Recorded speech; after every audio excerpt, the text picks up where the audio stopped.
யமுனை துறைவனே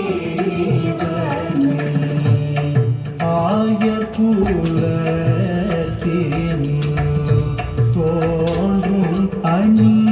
விளக்கு ஆயர்குலத்தின் தோன்றும் அணி விளக்கு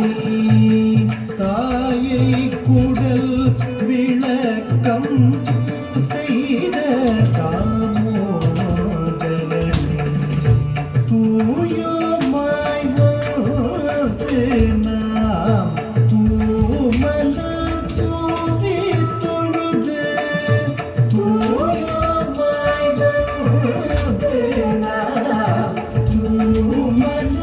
தூவி தொழுது மாறினால் பாடி மனத்தினால்